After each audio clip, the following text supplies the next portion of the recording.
thought it would be fun to hear tonight from one of the most notorious volunteers in Monterey County. And when we thought about who that might be, it was obvious that we needed to ask Julianne Lozano, who is truly a time-inspired volunteer. I had the pleasure of serving on a board with Julianne, and I saw what a force of nature she is when it comes to event planning. She works full-time as a major account and community advocate manager at MDS Business Systems, but I don't know how she fits it in because she has huge responsibilities throughout the community in various volunteer roles. Julianne's been a board member for Meals on Wheels of the Monterey Peninsula for 2 decades, served on the board of the Monterey Peninsula Chamber of Commerce for, they're telling me 18 years, 3 terms, and is currently serving on the board of the Salinas Valley Chamber of Commerce. Additionally, she has chaired the Rio Grill Resolution Run, that lovely event first thing on New Year's Day. And that raises money for nonprofit organizations and has been a wonderful, just a wonderful focal point for holidays in Monterey and a charitable connection to our healthy endeavors. She's also a key volunteer with the California International Air Show in Salinas, where she's been named Volunteer of the Year in 2016, Director of the Year in 2010. She was chosen as Partner Volunteer of the Year in 2011 by Meals on Wheels of the Monterey Peninsula, and was honored as Volunteer of the Year in 2011 by the Monterey Peninsula Chamber of Commerce. I think we're probably forgetting a few of these honors, but I do know that most recently she's been recognized by KSBW as one of this year's Jefferson Award honorees. So we hope to hear a little bit more this evening from Julianne about what inspires her to volunteer. So please help me welcome Julianne Lozano.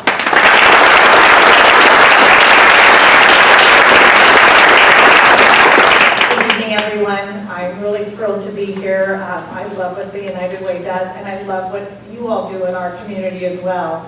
I love that people are waving at me and telling me that this is okay, because if you know me, I don't really like public speaking, and Katie was teasing me because when they asked me if I would speak about being involved in the community, it took me 4 days to think about it, because I'd rather do something than stand in front and talk to, especially since now I'm preaching to the choir.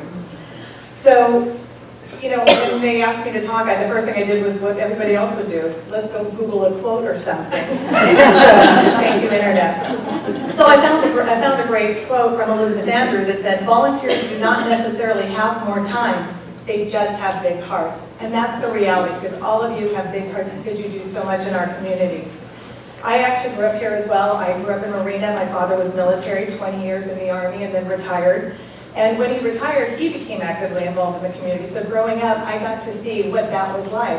He was involved with the Elwood Lodge, and he was involved with Laguna Seca on the overnight security team. And you can't tell me there was not some shenanigans going on after that, because he'd always come home dead tired, but very happy and had a lot of fun.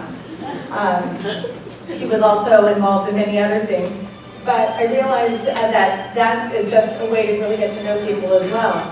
Unfortunately, my father, after serving 20 years in the military and in Vietnam and Korea, was diagnosed with ALS, Lou Gehrig's disease, when he was 44, and I was 19. And luckily, his journey with ALS was very short, because it's an awful disease, as you all know. So that taught me a lesson that life is short, there are no guarantees, and if you want to make a difference, you need to do it now. You cannot wait for someday when I retire or something like that. And the reality is, in this community, life is wonderful, people are great, but there is a lot of need in our community. Years ago, for Rio Resolution Run, I had to find a nonprofit to be our beneficiary.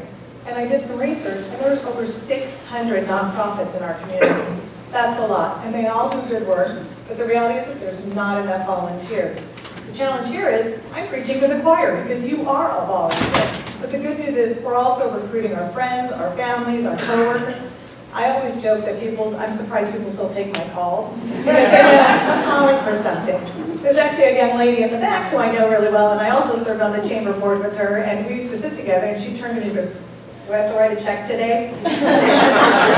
Or for my volunteers, and most of the time it was no, but there were times that we needed her support, and she was always there. And that's the benefit, that's the beauty of this community. Our business community is very generous. I could write some notes, but. Again, luckily I have amazing friends, coworkers, and others because, you know, you don't do this alone. You have to rope in people to help you with all these different events. And I do quite a few, as you know. When someone tells me, I don't know how you do it, I invite them to be part of one of the events that I do. Because the reality is, I think a lot of people would get more involved, but they just don't know how. And if we can show them the way that it's not as scary, it's not, you know, going to take too much of your time, unless you really get them in there, you can make it work. I also learned years ago that you have to change your definition of the word no, because so many times people will tell you no when you're asking for a donation or asking them to volunteer. So in my mind, I just hear not yet. So just know that if you do tell me no, I didn't hear that at all. I will be counting on you to help me in some way anyway, and some people help me in every way, which I very much appreciate. We all know that not every volunteer assignment is going to be fun, but when it's all said and done, we do look back knowing we've made a difference. And that really is the reality is we don't have any more time than anyone else does, but we believe in creating a better community and bringing people together for a common cause, whatever that may be and whatever's close to your heart. So back to my opening quote. I'm often asked, where do you find time in your busy schedule to volunteer so much?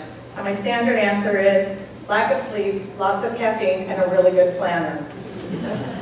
So we know the importance of making time count, and you all do that. So I thank you for letting me speak for a few minutes. I thank you for all you do in our community, and I hope that we continue to do all of this together and rope in a lot more people because there's a lot we can do here with this powerful group.